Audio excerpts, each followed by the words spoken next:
We had been told that the president had been shot from behind, from the Texas School Book Depository. If that had happened, he would have been thrown forward, the transfer of momentum of the bullet striking him in the rear of the head. But what we saw was the exact opposite. When he was struck, he was thrown to the rear and to the left, indicating a shot from the grassy knoll.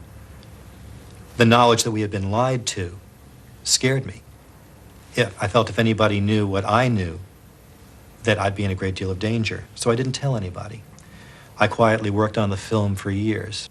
The more evidence that I was able to develop in the film, for instance, the timing of the shots, when the first shot was fired, which was a lot earlier than the Warren Commission had told us, at a point when Oswald, had he been up in that window, could not have fired the shot, until the most frightening, horrifying physical aspects, the nature of the wounds to the president's head, which are visible in some frames after the headshot, much clearer than anything the public has ever been allowed to see.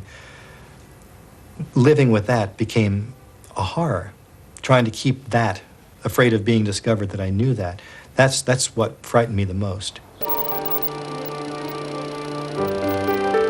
Tom Wilson spent 30 years with US Steel, developing his image processing techniques for revealing imperfections in product surfaces. His expert evidence in murder cases involving gunshot wounds has been accepted in federal court.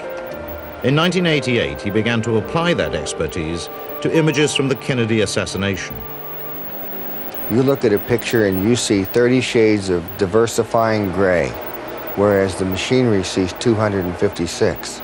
As you peel away the layers of the photograph, as you were peeling an onion, each of the layers provides to the human being some information that lie within these various layers. And each layer or combination of layers will result in something that is embedded in there that has not been able to be brought out by the human eye.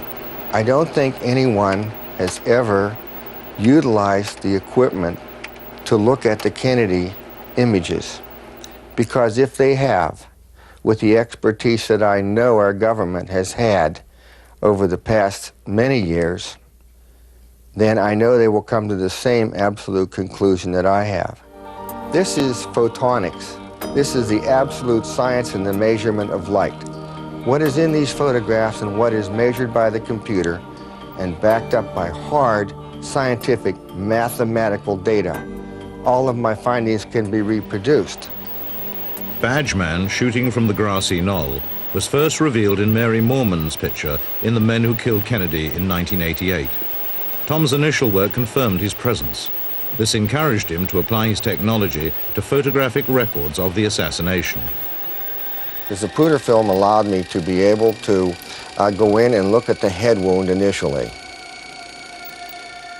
The autopsy photographs allowed me to verify that there were inconsistencies within, and the pristine Mary Moorman photograph allowed me to go in and actually measure the wound optically without image processing.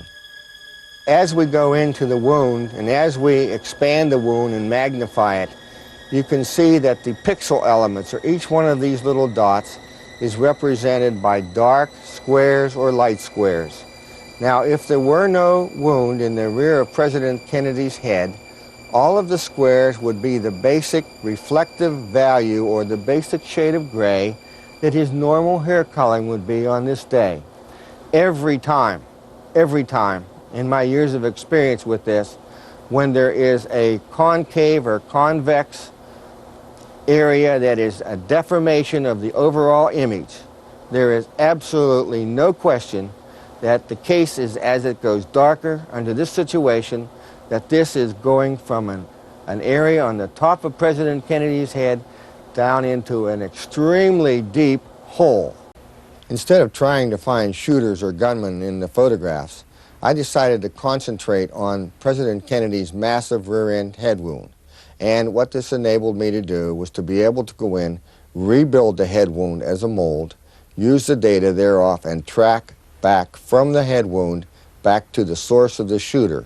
Because the entrance wound that supported this exit wound was fired from the right frontal area of President Kennedy, and it exited through the rear.